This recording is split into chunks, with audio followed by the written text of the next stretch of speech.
이 시간 신앙의 현재성이라는 제목을 가지고 여러분과 하나님의 말씀 함께 나누겠습니다. 오늘은 시편 78편의 말씀을 좀 한 절 한 절 차례대로 읽어내려 가면서 그렇게 여러분과 말씀의 은혜를 나누려고 하는데요. 오늘 본문 첫 절을 보시면 이러함에도 그들은 여전히 범죄하여 그의 기이한 일들을 믿지 아니하였으므로 라고 기록하고 있습니다. 지금 본문이 이러함에도 라는 말로 포문을 열고 있는데, 그렇다면 이러함이 무슨 말인가, 어떠함을 말하는 것인가를 우리가 알 필요가 있겠죠. 오늘 본문 바로 앞절까지인 9절부터 31절까지의 말이 바로 이 이러함의 내용이라 할 수 있는데, 제가 간략하게 여러분께 요약해서 말씀을 드리면, 하나님께서 이스라엘 백성들을 출애굽시키신 그때로부터 지금에 이르기까지 이 긴 여정 가운데 보이셨던 그 수많은 이적과 기사에도 불구하고 라는 내용이 바로 이러함에도의 내용인 겁니다. 구체적으로 얘기해 보자면 이들을 출애굽시키기 위해서 이집트 땅에 내리셨던 10가지 재앙을 시작으로 해서 홍해의 기적, 또 불기둥과 구름기둥으로 그들을 지키고 보호해 내셨던 일, 만나와 메추라기로 그들을 먹이셨던 일, 또 반석을 쳐서 그들을 마시게 하셨던 일, 셀 수 없는 그런 수많은 기적을 그들이 보고 경험했음에도 그의 기이한 일들을 믿지 아니하였다라는 결론을 고백하는 겁니다. 여기서 그의 기이한 일들을 믿지 아니하였다라는 건요, 그 기적의 현상 자체를 부인하였다, 부정했다라는 의미라기보다는 그 기적이 가리키는 바, 그 기적의 주체가 되시고 목적이 되시는 하나님을 믿는 데까지, 그 하나님과의 인격적인 관계성 속으로 들어가는 데까지 그들이 미치지 못했다라는 것을 의미하는 겁니다. 그런데 사실 여러분, 우리가 기적이라는 건 어찌 보면 그 출발점에 있어서 별로 좋지 못한 상황, 그러니까 이 부정적인 환난이나 고난과 같은 그러한 이 출발점을 가지는 경우가 대부분이잖아요. 예를 들면 불치병이 걸렸는데 기적적으로 고침을 받았다. 뭐 아니면 경제적으로 굉장히 극심한 어려움을 겪었는데 기적적으로 그 현실을 타개할 만한 어떤 상황을 만났다. 완전히 깨어져 버린 관계가 있었는데 그것이 기적적으로 회복이 됐다. 그러니까 어쨌든 그 스타트 라인이 별로 좋지 못한, 우리가 피하고 싶은 역경이나 환난, 시련의 경우가 대부분이라는 거죠. 그러면 이제 우리 인생에 이런 질문을 한번 던져볼 수 있을 것 같아요. 하나님, 그렇게 하나님이 수고롭게 기적을 베풀어야만 하는 그러한 환난의 상황, 고난의 상황을 그냥 우리 인생에 주지 않으시면 되는 거 아닙니까? 그냥 쭉 평탄하게, 형통하게 그렇게 살도록 하시면 되지 않나요? 이렇게 우리가 질문을 한다면 하나님은 이렇게 대답하실 것 같아요.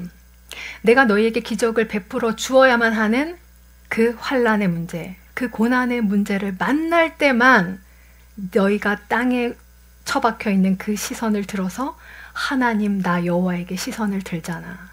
그 고난과 역경을 만날 그때라도 잠깐 아주 반짝이지만 나와 눈맞춤하고 나 여호와를 기억해내잖아. 그렇게 하나님이 말씀하실 것 같습니다. 사실 여러분, 하나님께서 우리 인생에 고난을 허락하시는 거, 또 그 고난 가운데 기적을 베푸시는 거, 이거 다 목적은 아니에요. 그냥 하나님이 품으신 그 목적을 위해서 필요한 수단일 뿐이죠. 하나님이 품으신 목적은 무엇입니까? 바로 저와 여러분의 존재에 있다고 말씀드렸어요. 우리의 존재와 만나시는 것, 우리의 존재와 함께 동행하시는 것, 그래야 마침내 하나님께서 우리에게 누리게 하고자 하시는 그 복을 제대로 받아 누릴 수 있는 존재로 변화시키시는 것, 그것이 하나님이 품으시는 우리의 목적인데, 우리는 그분이 어떤 목표점을 갖고 계신지 아랑곳하지 않고 그냥 내 눈앞에 있는 그 문제에만 급급해서 이것 빨리 해결해 주세요. 그렇게 기적을 베풀어 주시면 고맙습니다. 이 은혜 절대 잊지 않을게요. 안녕히 계세요. 그리고 또 쪼르르 자신의 본래 삶의 패턴의 자리로 돌아가는, 이러한 일을 계속 반복적으로 살아간다고 성경은 얘기하는 겁니다. 그리고 이러한 삶을 살아가는 그 사람들의 삶의 결론이 어떤 것이냐, 그 다음 절에 말하고 있는데요. 우리 한번 읽어볼까요? 33절입니다. 시작. 하나님이 그들의 날들을 헛되이 보내게 하시며 그들의 햇수를 두려움으로 보내게 하셨도다. 자, 여러분, 하나님께서 이 그들의 날들을 헛되게 보내게 하시고 두려움으로 보내게 하셨다. 이것이 그냥 앞에 구절과 이어서 이렇게 읽어보면 표면적으로는 이렇게 괘씸하게 행동하니까, 매번 하나님을 이용만 해먹으려고 하니까 하나님이 그냥 벌로 그들을 공허한 삶으로, 그렇게 두려움과 멸망의 삶으로 이렇게 벌을 내리셨다라고 생각할 수 있지만, 제가 전에도 말씀드렸죠? 죄 따로 벌 따로 아니라고 했습니다. 죄의 현상 자체가 그냥 형벌의 삶이라고 말씀드렸어요. 죄가 무엇입니까? 우리를 향하여서 품으신 하나님의 그 계획에 완전히 어긋난 채로 살아가는 삶. 원래 왕으로 좌정하셔서 우리의 모든 삶을 책임지시는 그 삶이 우리 안에 일어나야 하는데, 그래서 오직 하나님 한 분이 주실 수 있는 그 영원한 생명, 그 하나님 나라의 가치가 우리 삶 가운데 풍성하게 누려져야 하는데, 이걸 스스로 박차고 내팽개쳐버리고 자기 스스로로서는 도저히 감당할 지혜와 능력도 없는데 인생의 운전대를 부여잡고서 좌충우돌하면서 불안과 공포 속에서 공허와 허탄을 느끼면서 멸망의 길로 달려가는 것. 이것 자체가 죄악의 상태요, 또 형벌 그 자체인 삶이라고 말씀드렸어요. 근데 이 삶을 하나님이 그냥 두고 볼 수 없으셨던 거죠. 왜요? 우리를 사랑하시니까요. 그래서 자신이 친히 우리의 삶에 간섭해 개입해 들어오실 수밖에 없는 그 무대를 만드신 게 고난, 환난의 장이란 말입니다. 우리 다음 구절도 한번 읽어볼까요? 하나님이 그들을 죽이실 때에 그들이 그에게 구하며 돌이켜 하나님을 간절히 찾았고, 여기서 그들을 죽이실 때란 말은 진짜 죽여 없앤다는 얘기가 아니라 정말 그게 목적이고 결론이 돼버리면 그 뒷구절은 필요 없는 거 아니겠어요? 다 죽어 없어졌는데 어떻게 하나님을 구하고 찾겠습니까? 그러니까 하나님께 나아갈 수 있는 그 유일한 길이 그들이 죽음 직전에 이르기까지 완전히 코너로 몰린 그런 상황에까지 가야, 그래야 우리의 완악함이 깨어지고 하나님을 찾고 부르는 자리까지 가게 된다고 성경이 말하는 거예요. 그래서 이 환난과 고난 속에 결국 어떻게 됩니까? 하나님이 그들의 반석이시며 지존하신 하나님이 그들의 구속자이심을 기억하게 되었다고 성경이 말하는 거예요. 여러분, 신앙생활에 있어서 관건은 하나님을 기억하는 사람으로 사는가 그렇지 못한가, 여기에 달려있는 것 같아요. 근데 우리는 왜 이렇게 하나님을 기억하는 일에서 자꾸 떨어지는 걸까요? 사실 생각해보면 여기 앉아 계신 모든 분들 한 분씩 앞으로 나와서 여러분의 인생에 경험하신 하나님의 은혜 하나씩 얘기해보세요 하면 얘기 못할 분 없으실걸요? 이스라엘 백성에게 베푸셨던 그 놀라운 이적과 기사, 그들만의 이야기 아니라 저와 여러분에도 그러한 크고 굵직굵직한 은혜의 사건들이 있었습니다만, 근데 왜 그 은혜를 기억함이, 그분의 존재를 기억함이 왜 이렇게 쉽게 떨어져 버리냐는 거예요. 그 답에 있어서 오늘 본문 앞부분에 기록하고 있는데요. 우리 시편 78편 10절, 11절 두 절의 말씀을 같이 한번 읽겠습니다. 시작. 그들이 하나님의 언약을 지키지 아니하고 그의 율법 준행을 거절하며 여호와께서 행하신 것과 그들에게 보이신 그의 기이한 일을 잊었도다. 자, 보세요, 여러분. 하나님의 그 베푸신 은혜, 그분의 존재를 잊어버리는 것이 뭐와 연결되어 있다고 말합니까? 평상시에 하나님의 언약을 지키지 않는 삶, 일상 가운데 하나님의 말씀인 그 율법을 준행하기를 거절하는 삶과 직결되어 있다고 말하는 거예요. 여러분, 신앙의 현재성을 가지지 못하면 하나님은 빛바랜 추억처럼 퇴색되어 버리고 맙니다. 하나님의 언약을 지키지 아니하고 라고 말했는데요. 하나님의 언약이 무엇이죠? 나는 너희의 하나님이 되고 너희는 내 백성이 되리라, 이거잖아요. 근데 제가 지난주에 말씀드렸어요. 하나님의 그 온전하고 선하신 왕권, 통치권이 우리의 삶 가운데 편만하게 이루어지기 위해서는 그분의 전능만으로 이루어지는 게 아니라 우리 편에서 그분을 인격적으로 모셔드리는, 영접하고 환대해드리는 삶의 태도가 있어야 한다고 말씀드렸습니다. 하나님, 저 하나님 나라 백성이에요 라고 하는 그 정체성을 가지고 오늘 나에게 말씀하시는 하나님의 말씀이 내가 반드시 지켜내야 할 법도라는 것을 삶으로서 응답해내는 자, 그런 사람에게 하나님의 존재는 잊혀지지 않는 각인되는 존재로 살아 역사하는 실존자로 계신다는 것을 성경은 말하고 있는 겁니다. 여러분, 이러한 신앙의 현재성이 여러분에게 꼭 누려지시기를 축복해요. 이러한 신앙의 현재성을 살아내지 못하는 사람을, 이 참을 수 없는 존재의 가벼움을 오늘 본문에서는 뭐라고 얘기하는지 한번 볼까요? 시편 78편 36절 37절의 말씀 같이 읽겠습니다. 그러나 그들이 입으로 그에게 아첨하며 자기 혀로 그에게 거짓을 말하였으니 이는 하나님께 향하는 그들의 마음이 정함이 없으며 그의 언약에 성실하지 아니하였음이로다. 자, 여러분, 한마디로 가증한 자래요. 간사한 자래요. 두 마음을 품은 절대 신뢰할 수 없는 하나님을 속이고 기만하는 자다라고 성경이 평가하는 거예요. 누군가로부터 우리가 그러한 평가를 받는다면 얼마나 수치스럽고 모욕스럽겠어요. 근데 사람이 아니라 우리의 존재 자체를 꿰뚫어 보시는 하나님께서 만약 저와 여러분에게 이러한 평가를 내리신다면 이거 얼마나 참담한 일이겠습니까? 근데 더 끔찍한 일은요, 이렇게 하나님 앞에 참담한 평가를 받는 자신의 현재의 상태를 전혀 인식하지 못하고 나 꽤 신앙생활 괜찮게 하는 사람인데? 라고 착각하며 사는 게 더 큰 문제라는 거예요. 이 부분에 대해서 야고보서 기자가 기록하고 있는 말씀, 야고보서 1장 22절의 말씀을 같이 한번 읽습니다. 시작. 너희는 말씀을 행하는 자가 되고 듣기만 하여 자신을 속이는 자가 되지 말라. 아멘. 자, 여러분, 듣기만 하면 어떤 자가 된다고요? 자신을 속이는 자가 된대요. 어떻게 속일까요? 저 10년 동안 앞에서 목사님 말씀하실 때 동의했는데요. 저 20년 동안 설교자가 얘기하는 그 모든 진리의 말씀에 수긍하고 아멘도 했는데요. 동의하고 수긍하면, 고개를 끄덕거리면 그 진리의 내용이 마치 나의 신앙의 정체성이 되는 것처럼 착각한다는 거예요. 그런데 오늘 본문에 뭐라고 얘기합니까? 그거 너 자신 속이는 일이야. 착각하는 거야. 네가 말씀을 들은 대로 행하는 자가 되어야 그게 네 진짜 신앙의 실력인 거야 라고 말입니다. 그래서 저희 하본교회가 계속 여러분을 괴롭히는 이유가 있죠. 예.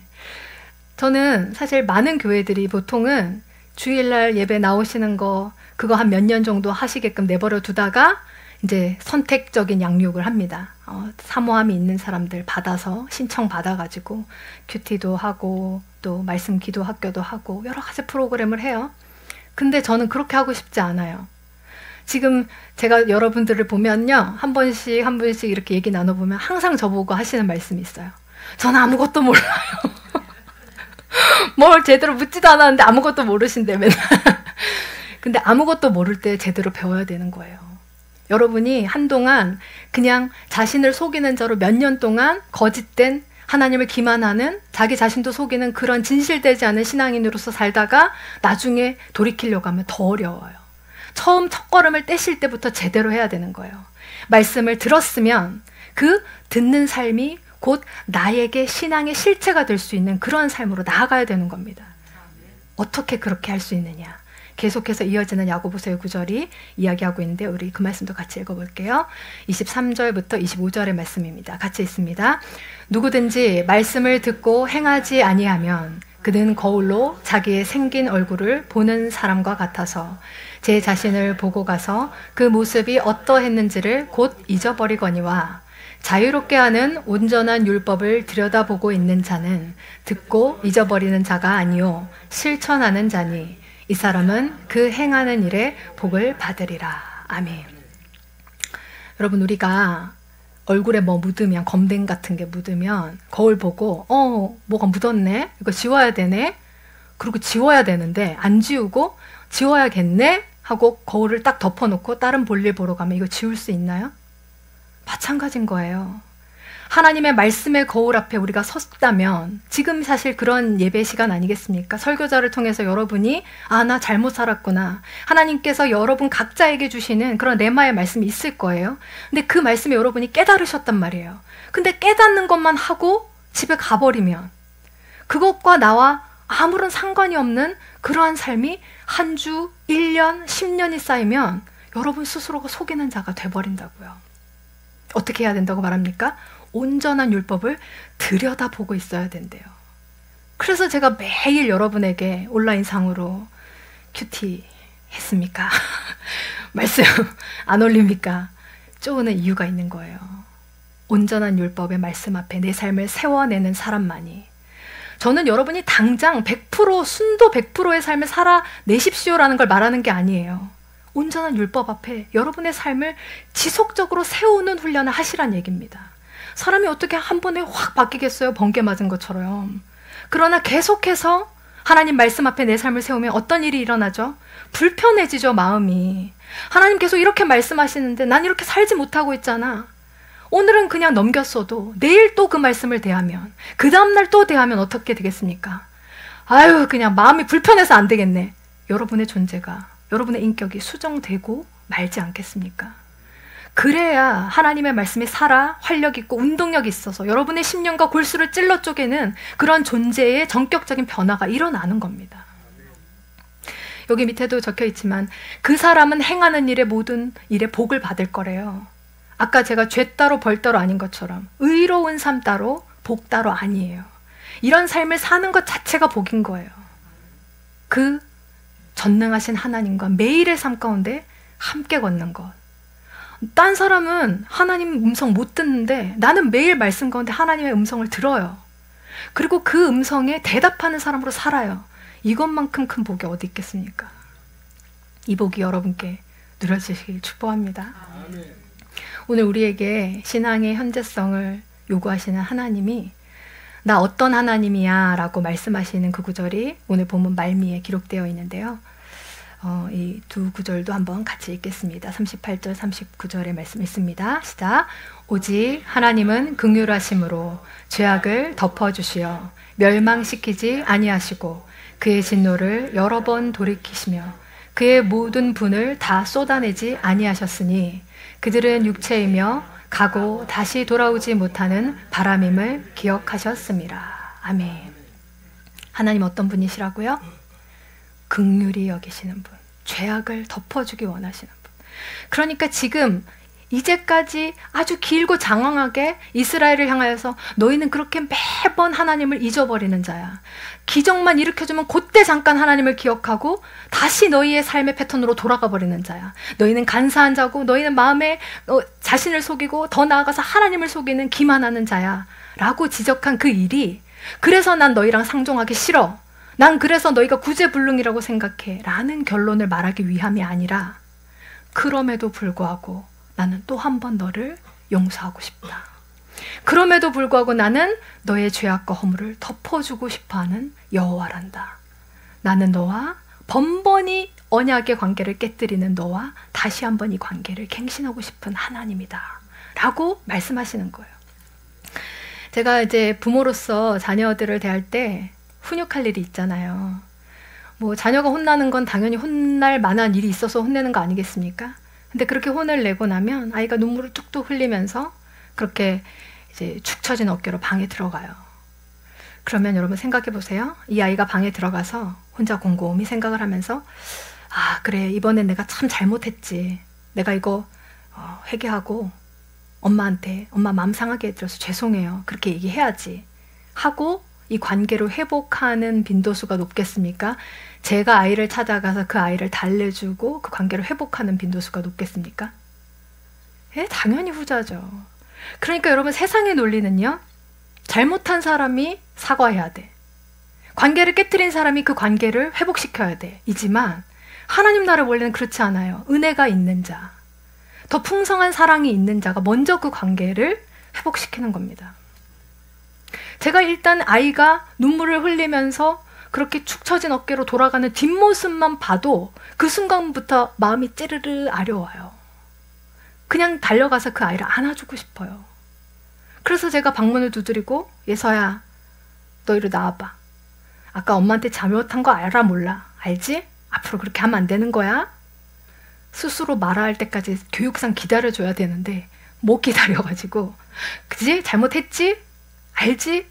이리 와. 엄마 품에 와. 뭐하러 간 거예요? 안아주고 싶어서 간 거잖아요.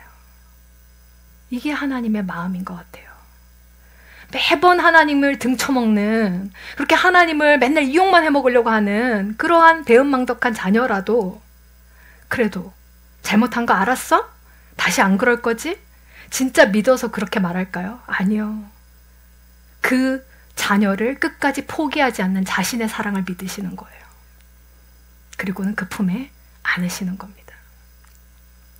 그 하나님께서 얼마나 긍휼이 풍성한 분이신지, 우리를 향해서 얼마나 그렇게 절절하게 관계를 회복하고 싶어 하시는 분이신지 그 하나님의 마음을 오늘 마지막 구절이 잘 이야기를 하고 있는 것 같은데요. 한번 읽어보겠습니다. 시작. 그들은 육체이며 가고 다시 오지 못하는 바람임을 기억하셨습니다. 지금 뭐라고 하는 겁니까? 하나님이 이렇게 얘기하시는 거예요. 너희가 연약해서 그래. 너희가 바람처럼 약한 육신이어서 그래. 끝까지 자신을 향하여서 배은망덕하게 패역함을 보이는 그 인류를 향하여서 계속해서 비호하고 계시는 이 하나님의 멘트를 제가 들으면서 어떤 영화의 한 장면이 떠올랐어요. 보통 이렇게 사고치고 막 문제아로 찍히는 아이들의 부모가 교무실이나 경찰서에 불려가면 자기가 지은 죄는 아니지만 이렇게 죄인의 모습으로 죄송합니다. 잘못했습니다. 선처 한번 부탁드립니다. 이렇게 하면서 하는 단골 멘트가 있어요. 저희 애가 원래 그렇게 나쁜 애는 아니에요. 원래 아이가 마음이 여려서 그래요. 얘가 그냥 너무 이렇게 마음이 약하다 보니까 나쁜 친구들 게임에 넘어간 거예요. 얘가 그렇게 악한 애는 아니에요. 근데 남들이 보면 악한 애 맞거든요. 근데 부모 눈에는 악한 애가 아니라 약한 애인 거예요. 누가 봐도 걔 나쁜 애예요. 근데 부모가 보면 나쁜 애가 아니고 아픈 애인 거예요. 여러분, 이 사랑의 시선으로 하나님이 저와 여러분을 보고 있다면 이전까지 여러분이 어떠한 삶을 사셨다 해도 설사 이제까지 자신을 속여가며 하나님을 기만하는 그런 신앙의 현재성을 가지지 못하는 실패한 신앙생활을 하셨다 해도 주님께서 지금 이 따뜻한 시선으로 여러분을 보고 계시다면 우리 돌이킬만 하지 않겠습니까? 그 주님 품으로 다시 돌아오라고 하시는 그 간절한 부르심에 응답해볼만 하지 않겠습니까? 하나님이 얼마나 용서하고 싶어 하시는 분인지, 틈만 나면 사면하고 싶어 하시는 분인지를 잘 알 수 있는 구절이 열왕기상에 기록되어 있어요. 사실 이스라엘이 솔로몬의 죄로 인해서 그 아들 떼의 두 왕조로 찢어지지 않습니까? 그 남유다와 북이스라엘로 나눠지는데 북이스라엘 왕들이 뭐 다 하나같이 악한 왕이었습니다만 그 중에서도 넘버 원을 꼽으라면 아합이에요. 아합은 희대의 그냥 악한 왕으로 길이길이 역사에 남아있는 그런 왕인데요. 그 아합이 나봇이라는 아주 신실한 하나님의 백성을 거짓 모함을 씌워서 죽이고 그의 포도원을 빼앗게 됩니다. 그 일 때문에 하나님께서 굉장히 진노하셔서 이 엘리야 선지자를 통해서 아합과 그의 집안에 아주 큰 재앙이 내릴 것을 선고하세요. 그런데 원래는 아합이 그런 하나님의 말씀에 사실 콧방귀도 안 끼는 사람이었거든요. 그런데 어찌된 일인지 그때만큼은 하나님의 말씀을 말씀답게 받는 겸비함을 보여요. 그래서 그때 하나님이 이 아합 왕의 반응을 보시고 하신 말씀이 열왕기상 21장에 기록되어 있는데 우리 그 말씀도 한번 같이 읽어볼게요. 27절부터 29절의 말씀 읽겠습니다. 시작. 아합이 이 모든 말씀을 들을 때에 그의 옷을 찢고 굵은 배로 몸을 동이고 금식하고 굵은 배에 누우며 또 풀이 죽어 다니더라. 여호와의 말씀이 디셉 사람 엘리야에게 임하여 이르시되 아합이 내 앞에서 겸비함을 내가 보느냐? 그가 내 앞에서 겸비함으로 내가 재앙을 저의 시대에는 내리지 아니하고 그 아들의 시대에야 그의 집에 재앙을 내리리라 하셨더라. 아멘. 여러분, 지금 하나님의 그 들뜸, 설렘, 그 감격이 느껴지시나요? 지금 엘리야 선지자를 향하여서 이렇게 얘기하는 거예요. 봤어? 아합이 지금 회개하는 거 봤어? 얘 돌이키는 거 봤지? 야, 이렇게 돌이키는데 이거 심판하면 안 되는 거 아니냐? 일단 미루는 게 정석 아니겠냐? 이렇게 얘기하시는 거예요. 단순히 심판의 날짜를 뒤로 보려 하신 게 아닙니다. 그 기한 동안 진짜 네가 너의 존재를 걸고 나 앞에 회개하고 돌아오면, 그래서 너의 신앙의 유산을 너의 아들 때에 물려줄 수 있으면 내가 너의 아들 때에 내리기로 한 그 재앙마저도 사면하고 싶구나. 그것이 하나님의 그 간절한 기대와 소망인 거예요. 여러분, 오늘 말씀을 통해서 하나님께서 우리에게 신앙의 현재성을 가진 사람으로, 너 자신을 속이고 기만하는 자, 더 나아가서 하나님을 속이고 기만하는 자로 거짓된 종교생활 끝내고 신실한 하나님의 인정받는 참된 크리스천으로 살아가라고 하시는 그 요청을 우리가 들었습니다.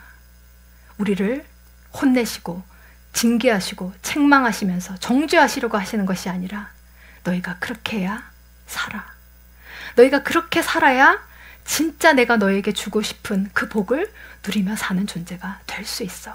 라고 말씀하시는 이 하나님의 본심을 한번 신뢰해 보시고 그 하나님의 따뜻한 시선을 기대해 보시고 이제 오늘부터 여러분이 그 하나님의 부르심에 응답하실 수 있기를 축복합니다. 어제까지 여러분이 어떻게 사셨든 상관없어요. 어제까지 여러분이 그렇게 거짓되고 패역한 신앙생활을 하셨다 할지라도 오늘 돌이키면 하나님은 여러분을 기억하실 때 이제까지 그 수십 년 동안 나를 기만한 녀석으로 기억하시는 게 아니라 그래도 마지막에 아버지 품으로 돌이킨 기특한 내 새끼로 기억하시는 줄 믿습니다. 이 하나님의 본심이 오늘부터 여러분이 하나님을 다시 뵙는 그날까지 든든하게 여러분 가운데 뿌리내려서 언제나 내 현재의 이야기로 하나님을 고백하실 수 있는 그러한 삶이 여러분에게 풍성하게 누려지시기를 주의 이름으로 축원합니다. 아멘.